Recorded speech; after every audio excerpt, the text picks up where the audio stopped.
Hi, I'm Margo Claybo. If you're having trouble with your quilting blocks coming out to the wrong size, you might want to take this little test so that you can find out what the problem is. We need to check to see that you're cutting accurately and stitching accurately and pressing accurately.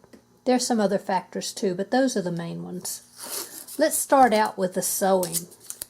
If you will take a piece of tape, I'm using blue painter's tape because I've always got it around, stick it on the bed of your machine right in front of your sewing machine needle. We want to make a line on this piece of tape exactly 1/4 of an inch away from the needle position. I'm going to take a ruler with 1/4 inch marks, slip it under my presser foot, and drop my needle exactly on that 1/4 inch line. Drop the presser foot to gently hold it in place.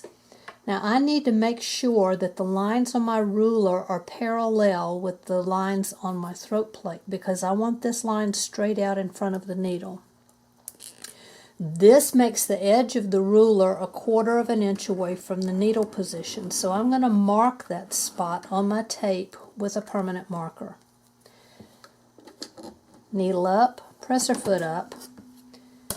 Now my tape is marked with where the edge of my fabric has got to sit when I'm stitching in order to be 1/4 of an inch away from the seam line. Now I'm going to take 3 strips of fabric that I have cut exactly 1 1/2 inches wide. These are about 5 inches long, but the length doesn't really matter for this test. Very carefully line up the right side raw edges with your right sides together. And we're going to stitch 2 little seam lines. I like to start with a scrap of fabric that I call the starty stoppy. That just keeps the threads from getting tangled down in the feed dogs. And I'm going to feed this fabric through. All I'm paying attention to is the line on my tape. I want the edge of my fabric right along that marked line.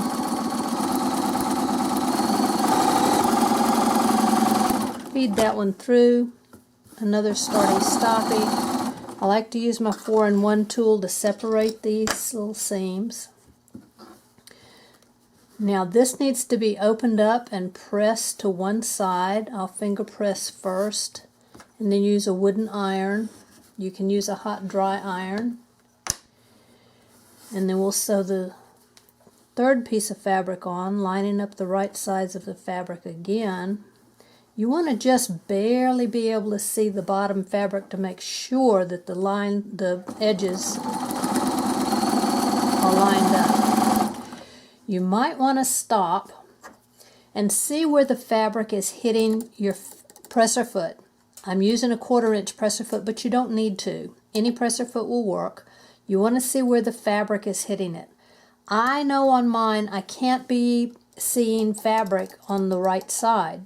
It needs to be tucked under the edge of my presser foot just a little bit. My machine also has a mark on it that marks a 1/4 inch seam allowance, but my fabric needs to be back to the left a little bit of that mark in order to be accurate for me. Again, I'm just following this marked line on my blue painter's tape.